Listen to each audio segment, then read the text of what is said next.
Lalu Master Alchemist tertawa terbahak-bahak, menganggap konferensi ini sangat menghibur. Maizen terkejut karena tanpa sadar ia sudah melepaskan kekuatan Dark Demonic di depan semua orang. Ia mencoba menyalahkan Altarisha, namun Bayu segera mencegah, menyuruhnya sadar akan keadaan sekitar. Maizen menoleh dan melihat wajah para peneliti yang kini penuh kebencian padanya. Meski demikian, ia tetap keras kepala, masih memanggil Altarisha Pak Giat. Master Alchemist akhirnya memerintahkan agar Maizen diseret keluar dari aula. Para pemburu Dark Demonic memperhatikan dengan seksama, memastikan ia tidak lepas kendali. Setelah ketegangan mereda, Altarisha tampak lemas karena tekanan yang baru saja ia hadapi. Bayu mendekat, membantu menenangkannya dan menyampaikan ucapan kerja bagus. Altarisha seketika tersenyum, merasa senang dan berterima kasih atas dukungan Bayu. Di luar aula, Heijen dan Kain keluar dengan wajah kecewa. Mereka tidak menyangka misi mereka gagal karena Maizen ternyata tidak sepenuhnya berubah menjadi Dark Demonic. Heijen kemudian membicarakan Bayu, menyebut informasi dari Mettler bahwa Bayu adalah anak berbakat yang misterius. Kain awalnya tidak peduli, namun tiba-tiba,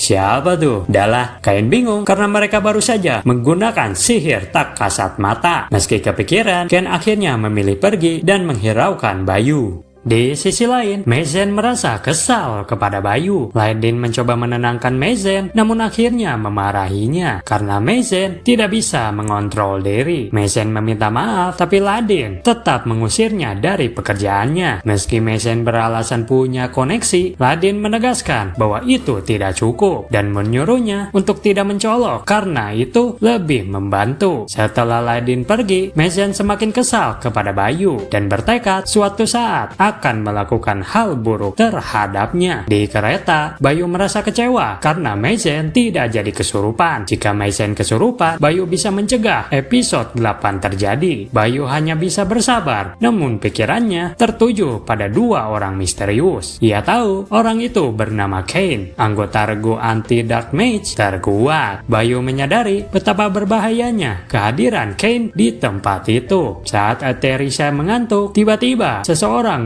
menghampiri mereka. Altarisha terkejut karena orang itu adalah Melian, salah satu orang terkaya di dunia. Melian memiliki seorang putri, villainess bernama Jeliel, sosok yang menyiksa Flame sepanjang cerita, dan cara menghadapinya hanya dengan menikahi ayahnya. Kok jadi kayak sinetron azab ya? Bayu tidak menyangka bisa bertemu langsung dengan Melia. Namamu siapa nak? Bayu sekecamata Bulbul. Lalu Melia menawarkan kontrak kepada Altarisha. Saat membaca kontrak, Altarisha mendapati tawaran yang sangat menggiurkan dan yakin Bayu akan senang. Namun ketika melihat wajah Bayu, Altarisha memutuskan untuk berpikir dulu dan ingin membahasnya bersama Bayu. Bayu kaget karena tidak menyangka Altarisha mempercayai dirinya. Melia pun mengerti, tetapi tetap meremehkan Bayu karena dianggap masih bocil. Bayu membaca tawaran kontrak dan tada kotowaru. Melian kaget dan bertanya alasannya. Bayu tahu Melian cerdik sekaligus pelit dalam berbisnis, sehingga kontrak eksklusif beresiko membawa bad ending. Bayu menjelaskan bahwa ia tidak mau kontrak eksklusif karena ingin semua orang bisa menggunakan ciptaannya. Bayu menambahkan bahwa bukan cuma Melian doang yang investor. Melian menyadari bahwa Bayu ingin mendatangi semua kontrak. Bayu menegaskan hal itu ingin barang ciptaannya yang eksklusif dijadikan lebih mahal. Dengan kata lain, ia ingin membuat brand. Melian setuju, tapi tidak mau rugi. Akhirnya, Bayu menawarkan kesepakatan. Dalam setengah tahun, Bayu ingin mengadakan pameran khusus untuknya. Jika ciptaannya memenuhi standar, maka kontrak brand akan ditandatangani. Melian terkesan dengan usulan Bayu. Ia memberikan informasi kontak, lalu pamit. Setelah itu,